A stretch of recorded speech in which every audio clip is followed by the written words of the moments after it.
All right, guys. Sorry for the delay, and sorry to Marion. We'll work out a time adjustment so you guys can get here on time, rather than 20 minutes after. So we'll keep you up to speed on that. But otherwise, there should be an attendance sheet going around. I think, Brianna, do you have that? This is an email. Yes. But on the back is also an attendance card. So on the sheet, if you guys could fill out your email address, and also we asked you guys to give us 4 different documents. There are 2 medical release forms that we need from you for Escape to Reality, and we need a t-shirt form, and then depending on what school you're from, we need a field trip permission form. So if you could just check off whether or not you've turned those in already, and we'll be able to work those out for you, yes? What if you can't go to that? If you can't go to it, Because we thought it was Friday, Yeah. You're from Marion. Okay, how many of you guys are from Marion and can't go because you thought Escape to Reality was on Friday? Maybe. Yeah. I might be able to go. I'm not really Maybe. sure yet. Okay, I'll tell you what, if you guys can't go, my number is listed on this reminder sheet, which we'll go over in a second. And if you just want to text me your name and whether or not you can go, that'll be fine, and just keep me posted.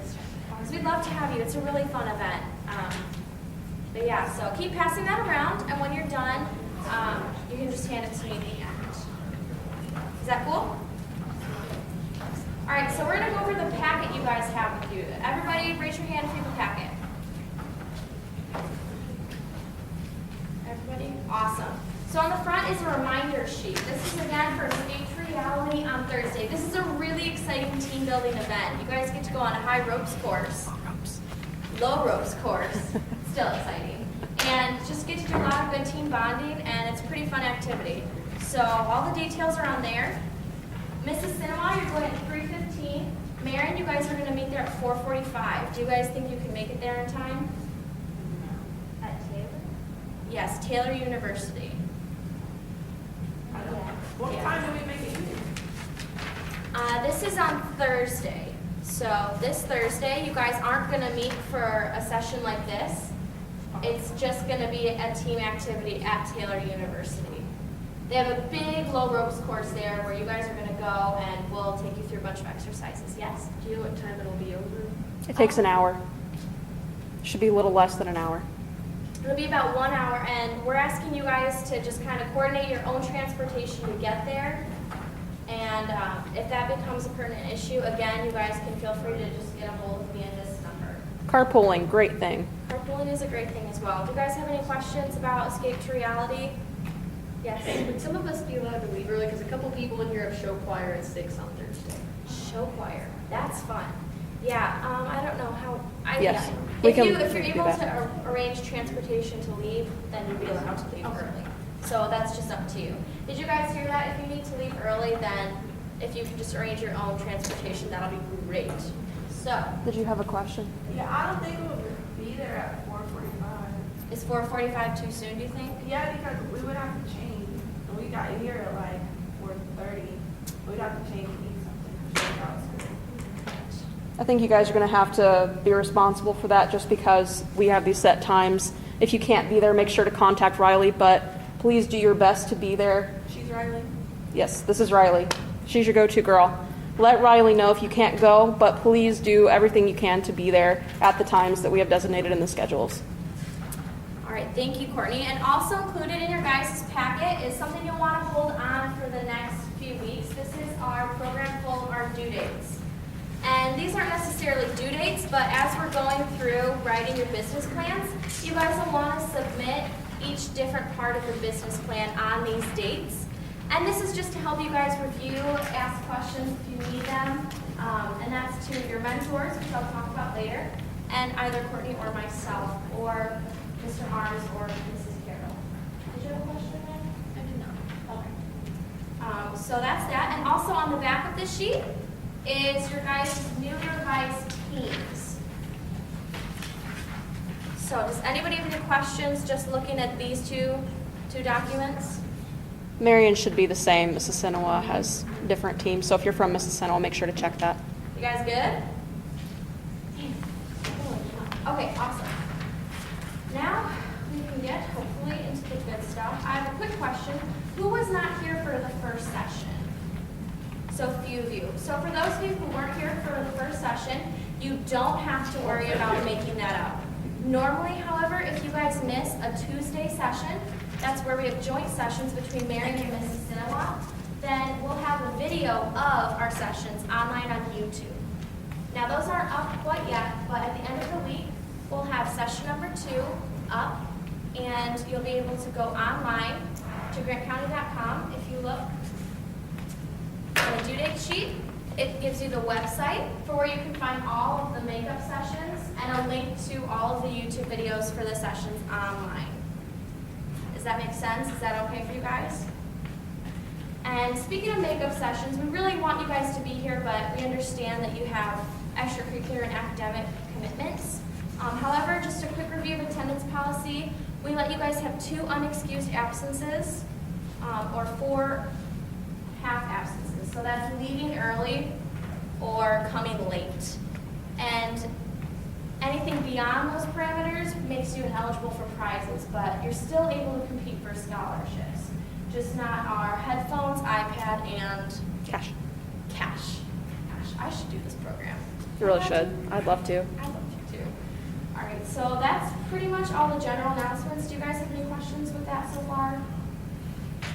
One last thing too, make sure you guys put your emails on that sheet that I'm passing around, because the Dropbox accounts that you'll be using with your team will be accessed through these emails. So if you haven't gotten it, it's at this back table here.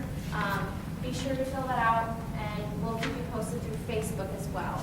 I'll be reaching out to everyone by the end of the week. Does anyone not have a Facebook?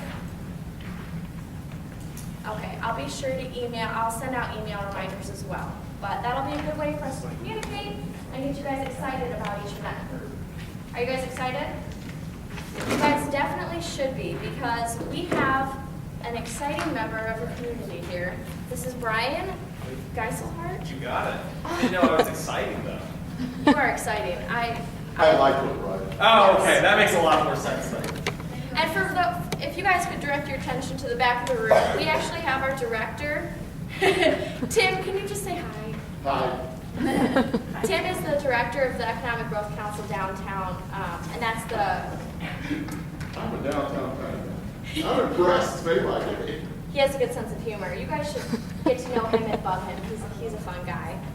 But the highlight of today is our guest speaker, Brian, and I'll have him share a few things about his business past. And what we're going to go over today is what a business plan is.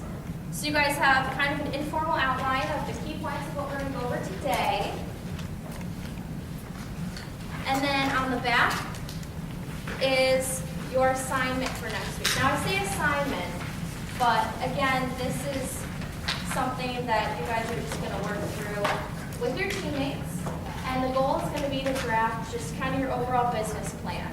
Now just looking at this, do you guys have any questions?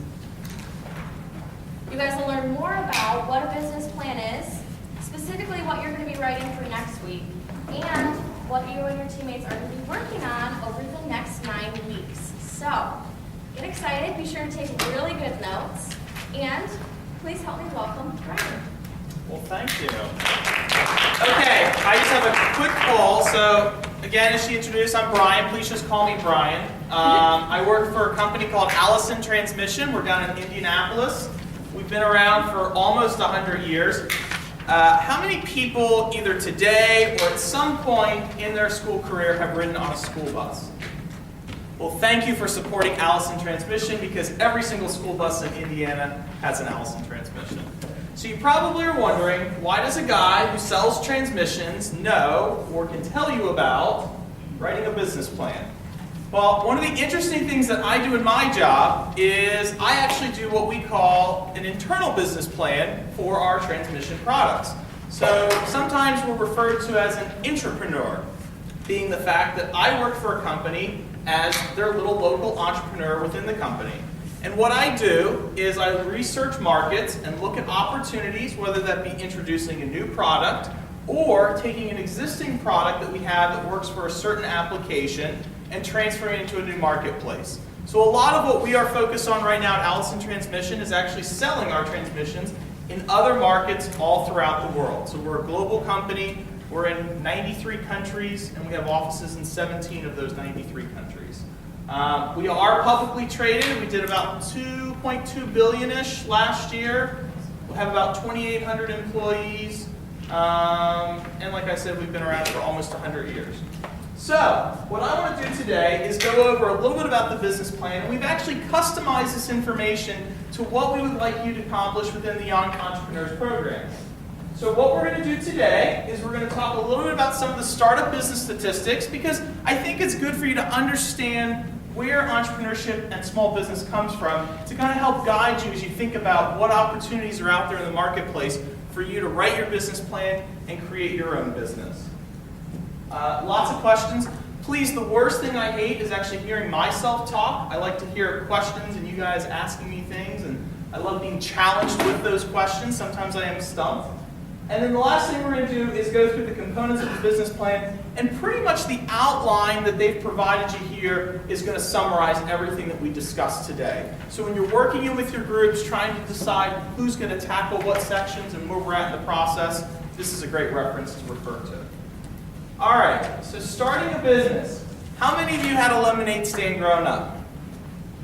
Okay. I didn't, because I was on a very busy street. My mom wouldn't let me sit out there in the front. But I really did want to start a lemonade business because it's one of those great things you can do with how much money? Zero. You go in the fridge, steal the lemonade out that mom and dad had, and you go out to the front and you start selling it, right?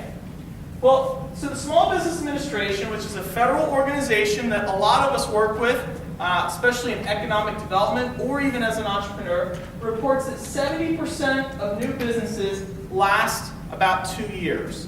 So that means about a third don't make it right out of the gate.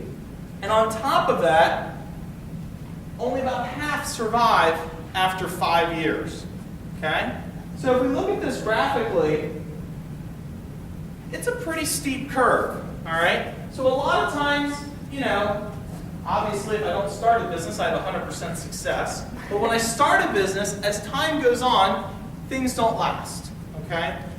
Primarily, what do you think is it that causes businesses to fail, particularly early on? What are your thoughts? Bankruptcy. Bankruptcy. What causes the bankruptcy, though? Go ahead. Not being able to spread, not being able to give yourself exponential growth. Yeah. Constant growth. So we're not finding new opportunities to grow in. Right. What else? Cool. Anything? No? Think about it. Think about it. Has anyone seen a business fail in Gas City? Yeah? Give me an example. Or Marion? No? Yeah? When people don't know about you and you don't, like, get yourself out there, Yeah. no one's going to buy your So if you don't have a marketing plan, if no one knows that you're there, why are they going to come buy your stuff? Right. So no lack of marketing. What else? When you first set up a business, you have to put a capital up front. Yeah? But if you don't, so you're already in debt, like the second you start your business. So if you don't start making money right away, you just Okay? That's something that we call cash flow. Okay? So you got money going out, money coming in. If you don't manage that right, if you got too much going out, not enough coming in, eventually you're going to be bankrupt. Okay? Anything else? What else would cause a business to fail? Other businesses. Yeah, other businesses. Okay? I can attest. One of the things that I have done at Allison Transmission is we've looked at other companies who also make transmissions, and we might either buy them or price them appropriately within the marketplace that no one buys their product. Okay? There's a lot of different things you could do from a competition standpoint. Yeah? the very nature of being new, most people like to stick with what they've already have bought. Right. So if you're a new company, they don't really want to test you out. There's a certain kind of pizza I like, and I'm not going to switch to the new pizza guy. Okay? You're in a routine. Okay? These are all great reasons as to why businesses fail. The one that I want to share with you as to what I think contributes a lot to business failures is people. Okay? One of the things that I'm always concerned about when we're expanding into a new country is who am I going to hire that's knowledgeable, trustworthy, and good with the customers. Okay? So it's one of the challenges a lot of entrepreneurs face is because, quite frankly, if you own the business, you can't do it all. You've got to hire people to help you along the way. And it's really important to think about that human resource side or human capital as to who's going to work and help you within your business. So this is a funny cartoon. It says, make lots of money is a good concept in a business plan, but you've got to really expand on the idea besides just that, okay? So don't think of the business plan as a homework assignment. Think of it as a working document that gives you talking points amongst your group to start to think about different ideas and how we can scale and adapt and change and really separate ourselves within the business. When I talk about separating ourselves from the business, that's going to be something we discuss next in our questions. So what niche or need will my business fit? Okay? So who can give me an example of a niche business, which basically means it's very unique or custom within a particular field, that can separate me out from the competition? What's your thoughts? An idea of a product, okay, that's separate, it's got some special features in it that separates it from other products in the marketplace. How specific do you want us to be? Anything you want. Are they already invented? Yeah, there's tons of them out there. Okay, anybody a cheerleader? All right, great. I'm going to use this as my niche product. Cheerleading shoes. So I am told by the coach I need to have white shoes. New Balance sells just normal white shoes, but they also make cheerleading shoes. What are special and unique about cheerleading shoes? They're amazing. Why are they amazing though? Because we need them. We need specific shoes to tumble and stunt. You need specific type of support, right? If I was just shopping for a female, and she said, go pick me up white shoes, I wouldn't know the difference. But there's a specific niche product for the application of cheerleading, okay? So it has different support, it has different structure, gives you better tumbling, something, but that's a niche product, okay? What else is an example of a niche product? Surely it's not just cheerleading shoes. Special products for like disabled and blind people, Okay, expand on that. Give me one example. like Braille books. Braille books, okay? I could buy Moby Dick down at Barnes & Noble's, right? It's a classic. But there's a publisher out there who printed that book also in Braille so that someone who's blind is able to enjoy the reading as I take for granted of every day using my eyes. What else is a niche product? Yeah? Camelback. Camelback. Explain more.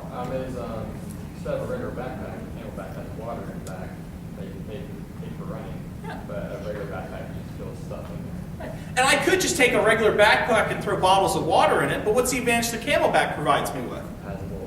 Has that little spout that comes around, so when I'm running, I don't have to stop and open the bag and think. It's a real thing. It is. I've never heard of that. See, it's a niche product. I guarantee you're going to be going by with that.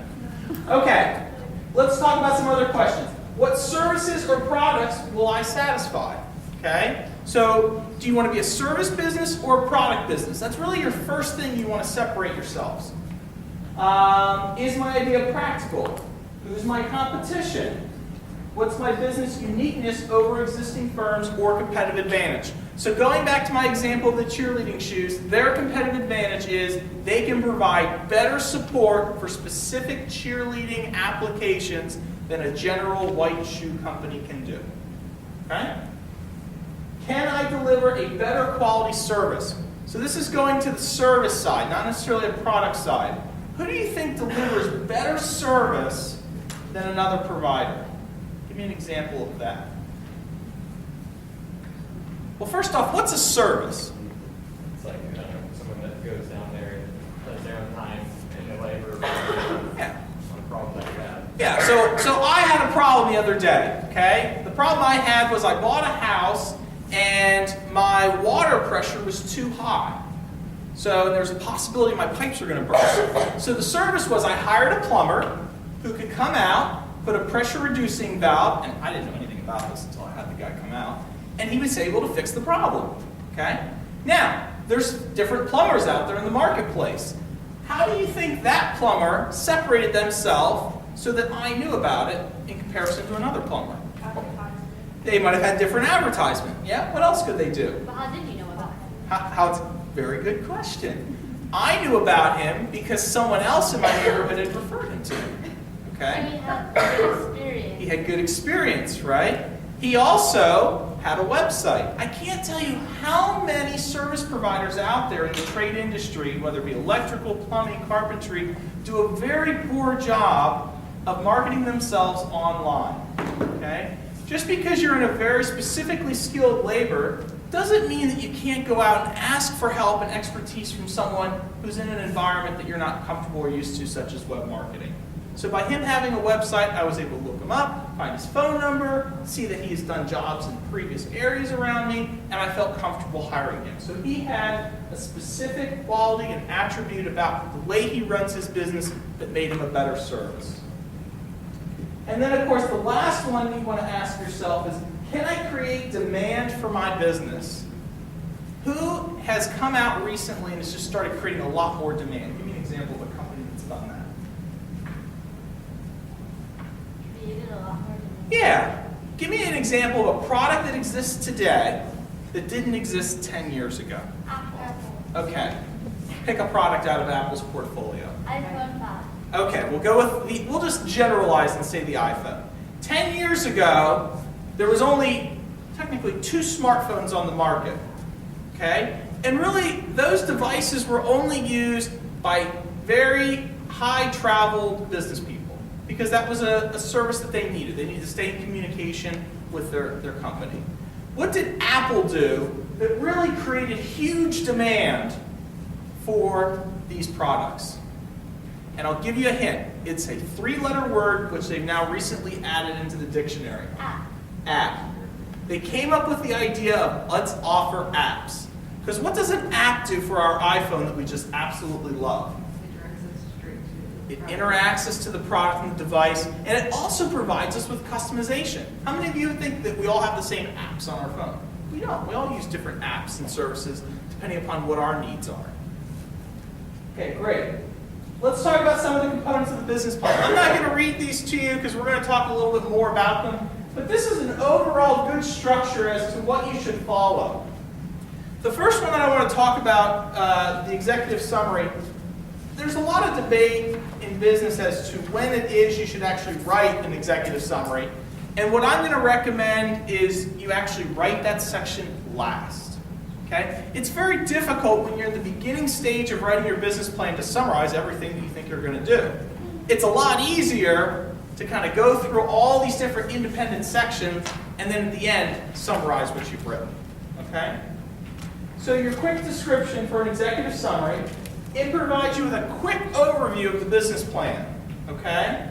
Some of the parts include a short summary of all your business components.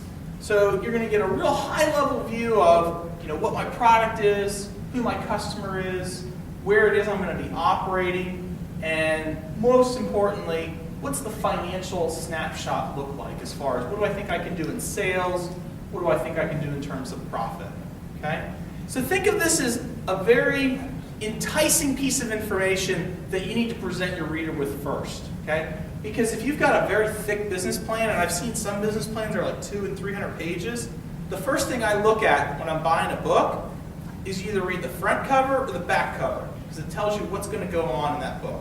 And that's really what your executive summary is going to do. It gives us an overview, and it allows me to make an assessment as to, do I really want to put the time in and read these 300 pages? And you as the entrepreneur want to convince your reader that yes, this is a business that not only you want to invest in, but you want to read in how I'm going to make this a successful business. One reminder that we have up here is more than often not, people actually only read the executive summary. I have a few friends down in Indianapolis who invest in entrepreneurs, and on a daily basis they'll have 100-200 plans emailed to them, and a lot of times they just don't have the time to go through all of these business plans and look at opportunities, so they just rely on the executive summary to kind of weed things out and decide which ones they're really going to spend their time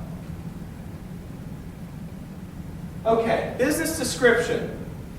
This is probably the heart and soul of what your business idea is going to be. This is trying to be concise and explaining in 1 to 2 paragraphs or maybe half a page as to what it is your business is out there and hopes to accomplish.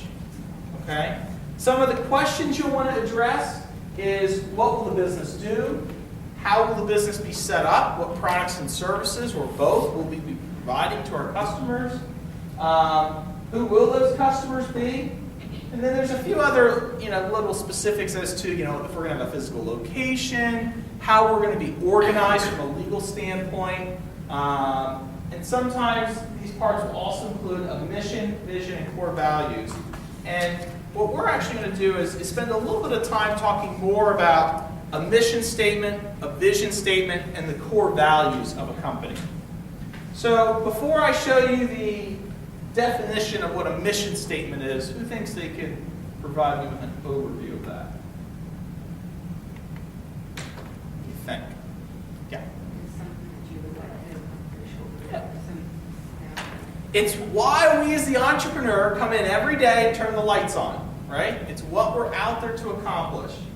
So it defines the specific goals of the company and outlines what we hope to accomplish. Everything the company should do aligns with the mission statement. Okay?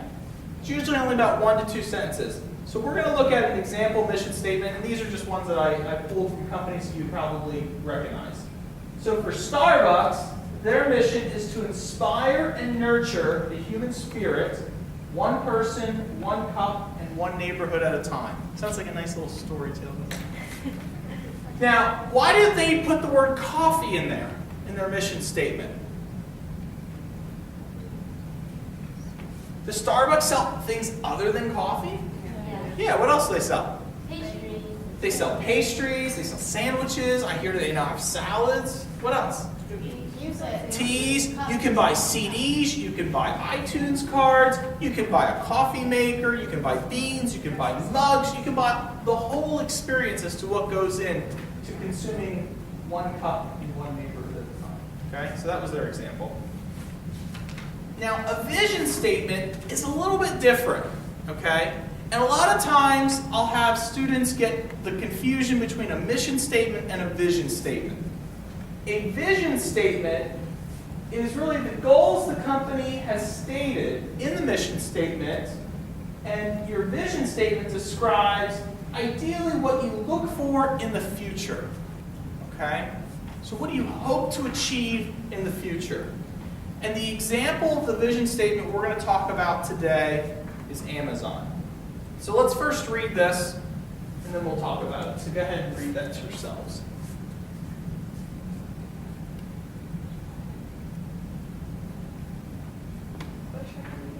Brian. What's that? What did you say? Just read this, and then No, we're I going to talk need about you it. from here. Oh, okay.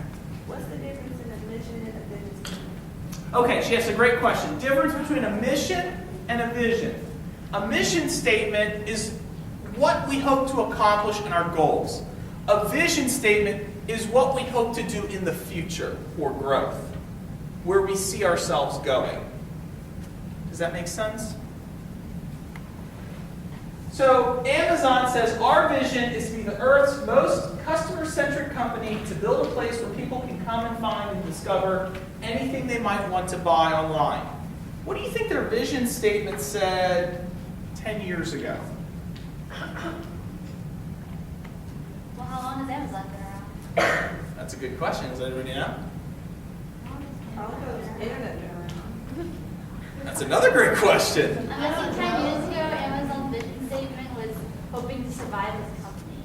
That's very true, actually. That was one of the components of their vision plan. It was to kind of go out. I'm sure you guys have all heard about the dot-com bust era. So Amazon, I believe, was founded in 98 or 99.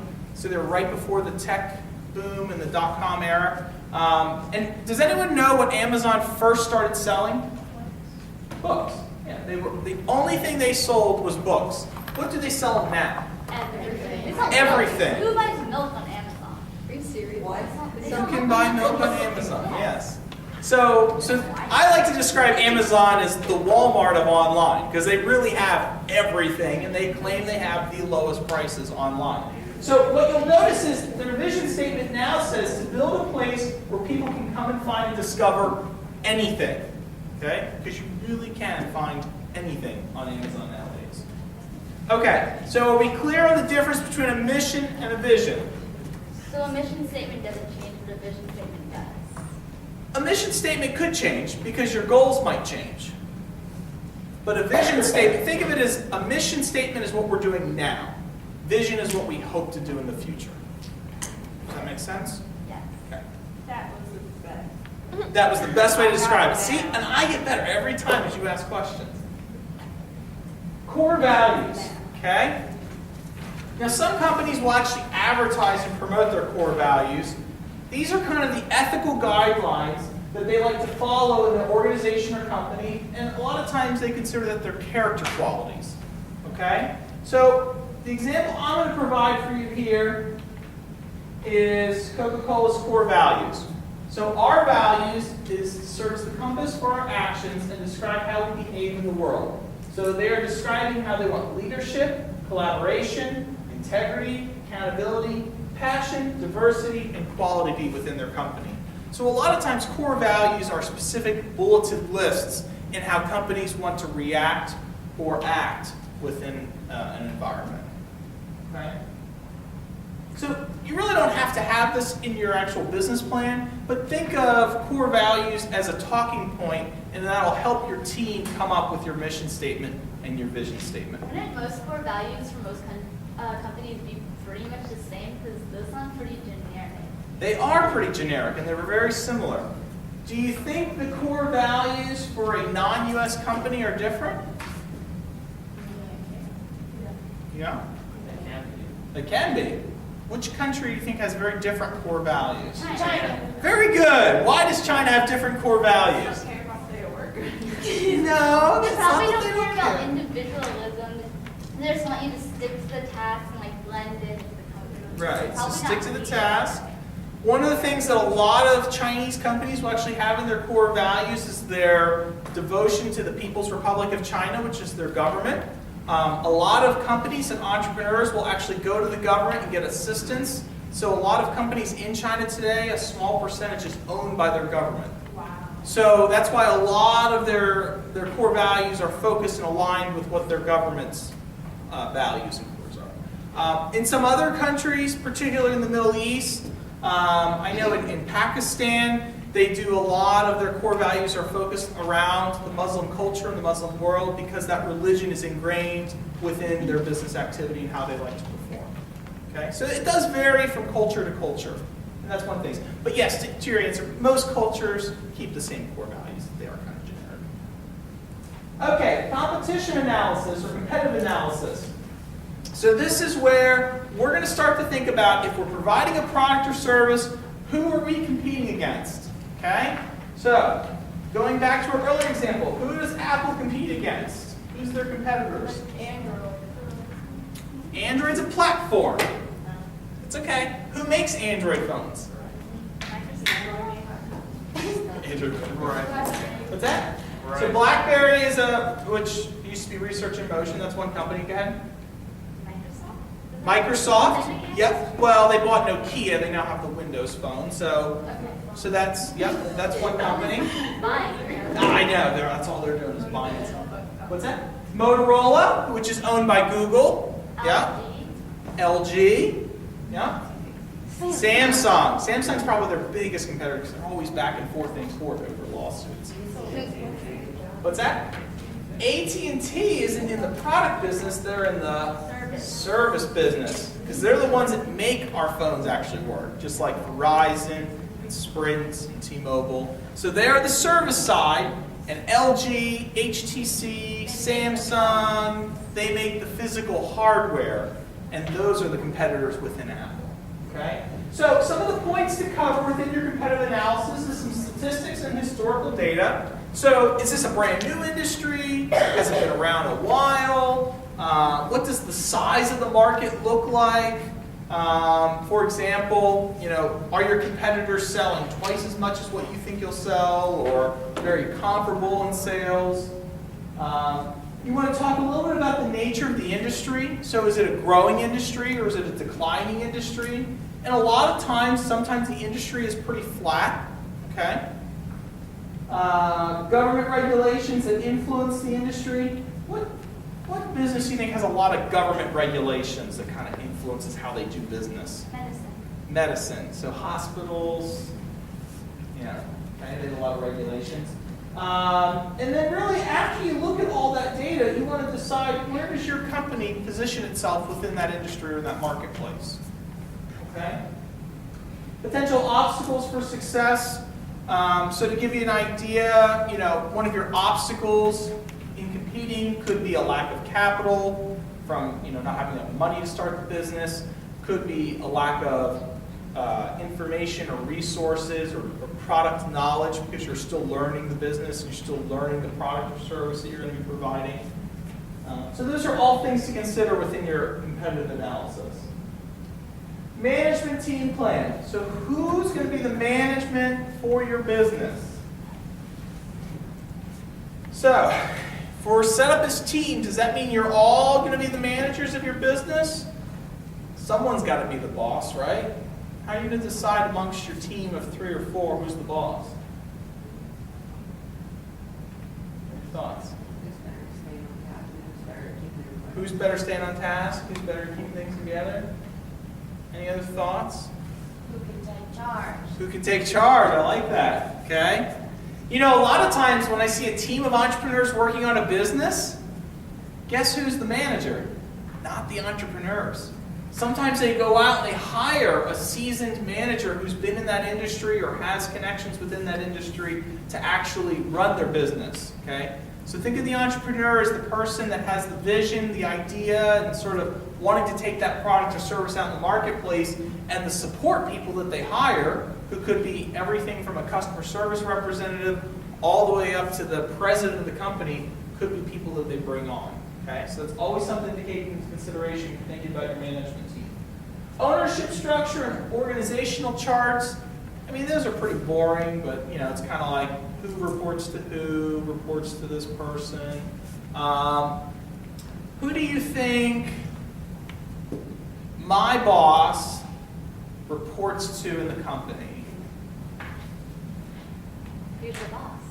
Well, who does my boss report to? I need to know who your boss is. What's that? I need to know who your boss is. You need to know, okay, my boss is Mike Headley, who's Vice President of International Business Development. So probably the president. So the president. Who does the president report to? President and the CEO are the same guy. So who do they report to? Founder's dead. He's been dead a long The time. CEO reports to no one. He's the CEO. He reports to someone. He reports to the Advisors? Yeah? He reports to the head. No? Someone said advisors. Who said advisors? Okay, what do you mean by advisors? Like people in the company who are good with the information about it that help with Okay. the decisions. So a lot of times we call them board of The directors. stock owners. The stock owners. We are a publicly traded firm. So none of us own the company, right? The stock owners own the company, which is millions of people all throughout the world. So the CEO actually reports to the board of directors who were voted in by the stock owners. Okay? So everybody has a boss except for the people who physically own the company. Okay? So even if you, as the entrepreneur, hire a CEO, that CEO still reports to you because you're the one that takes control and owns that company. Okay? Their job is just to run the day-to-day. So that's why we talk about external management and resources. This is a very strong thing we encourage to entrepreneurs is having an advisory board. Okay? Obviously, if you're starting a plumbing business, you're not going to have a board of directors and publicly traded and reporting to the SEC and all that kind of stuff, right? But you could still have an advisory board. So if I wanted to start a plumbing business, who should I get on my advisory board? Who would be someone good? Lowe's. What's that? Lowe's. Yeah, so maybe someone at Lowe's who could provide information about what people are buying in the plumbing section. What else? An advisor? I said a truck. A truck is my advisor? I took it back. Okay, that's good. Who else? Who else would be a good advisor to a plumber?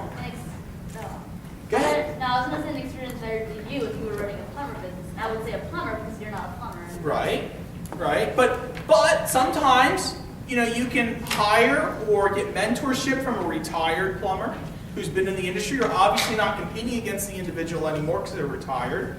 You might have an advisor from, say, a lawyer who can help you with some of the legal issues that you may have.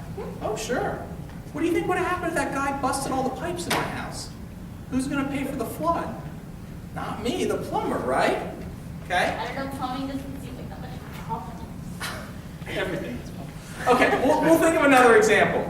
Who do you think who's on Mark Zuckerberg at Facebook's advisory team? Who would be a good advisor to Facebook? Computer programmer. Yeah, so computer programmers. Who else? Some of the investors who have invested in other tech companies. Okay? So think about it as an individual out there in the marketplace who either has experience in a particular field of business that you're not an expert in, or has knowledge in other areas of business that could be complementary to yours. Okay? All right, so we're just going to go through development production. So describe what goods or services you're going to be producing. Does anybody think they're going to be manufacturing a product? Any ideas? No, I know you guys haven't officially come up with your ideas yet. But if we have like no ideas at all. Well, that's fine.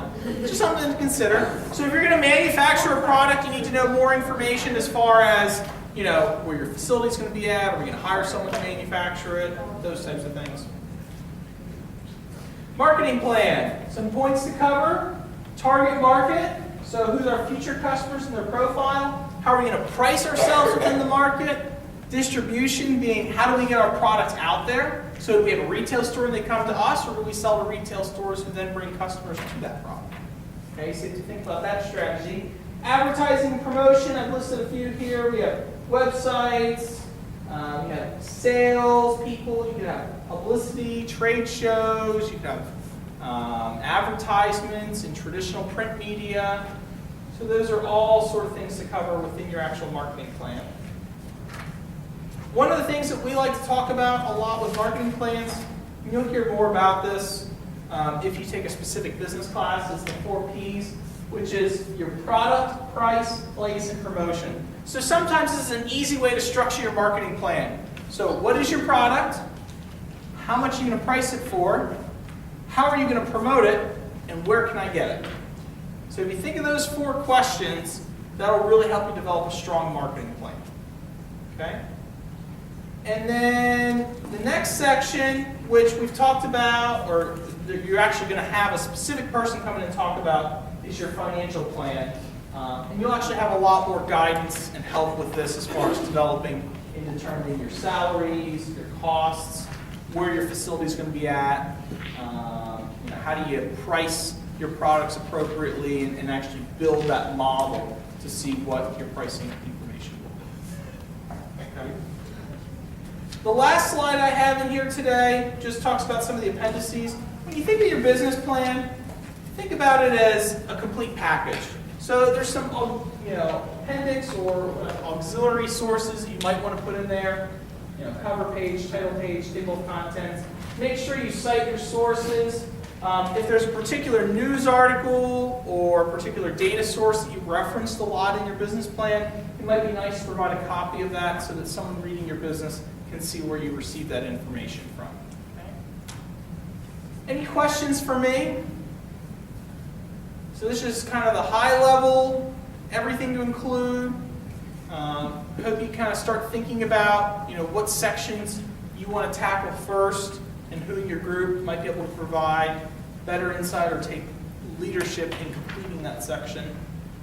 One thing though I do encourage is that don't just say, okay, you're taking these 3, you're taking those 3, you're taking those 3. Work together and maybe you'll start them, but you will discuss it amongst yourselves in the group and get feedback from everybody.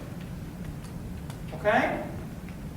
I will leave my business cards up here. I am happy to read through your business plan and provide you any feedback throughout the process of the Young Entrepreneurs Program. Previously to working for Allison, I used to teach at Ball State, and I think I've mentored about 175 students going through this process. So there's a lot of business plans I've read. Okay? Yes. How specific our business plans usually are? Because last spring we had to do a business plan for Envirothon. Okay. And we had to be super specific, like what plot of land were we going to buy, like the address, pictures of that plot, the name. So how specific are these? For this program, I'm going to defer that question to you. Yes. In the real life, though, it needs to be yes. That's very specific. Thank you. So can we just give Brian a round of applause? So to answer our question, Brian gave a really high-level view of what you guys are going to be doing. But based on these guidelines, you guys are free to do whatever you want with your business plan. You guys are the creative minds. If you want to put every detail down to the lot and the address in it, go for it. Honestly, the more details, the better. You know, you're trying to persuade people to invest in your business, to get people excited about your idea, and to prove that it's viable. So any information you can give to prove that is really helpful. So I hope this gave you guys a good overview. Just a few last minute things before we send you out. Oh, Riley, could I add something really Yes. quick to that? The reason that we have these deadlines included, and you have a sheet that includes all those, is because if you, let's say you're working on your financial plan, that's one portion that you're going to have to turn in. If you work on it in your team time and then bring it to the session that it's actually due, we're going to have somebody look at that portion of your plan. So if you're not sure how much detail or how little detail to include, give it your best shot and bring it in, and your mentors, somebody will look at it and give you feedback. Does that help? Okay. Right, Riley, so go. for our next session, you guys all have this in your packets. You guys heard about what a mission is, what a vision statement is, core values, and you guys are going to be working in your groups to create that on your own team time this week, okay? So I need you guys to all work with your teams to complete this, one per team. Put your team member on top and bring it to next Tuesday's session, which is going to be at Marion High School. Marion High School, okay? So can I get a thumbs up? Can I wave your arms? Just whatever. I like it. Good. That was a nice wave. Thank you. Show choir, right? Yeah. Nice. Great. So be sure to fill that out also. We have a speaker evaluation form. So Brian took a lot of time to prepare for this, and we want to give him a thumbs up.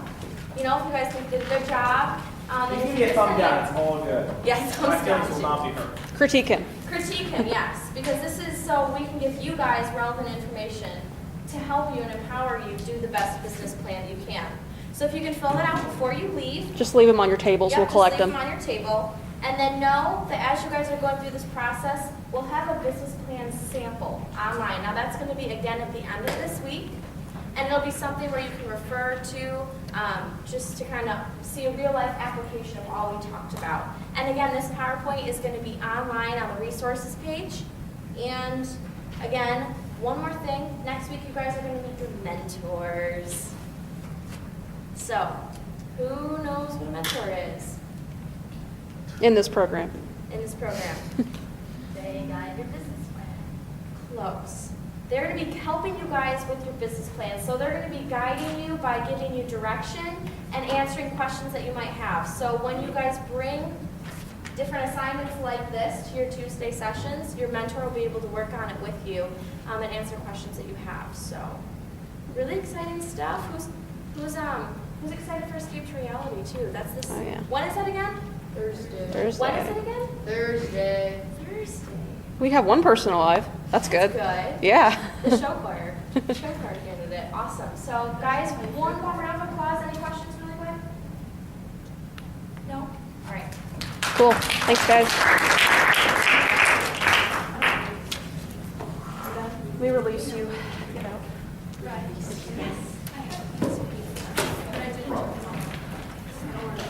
No Mickey Mouse? No.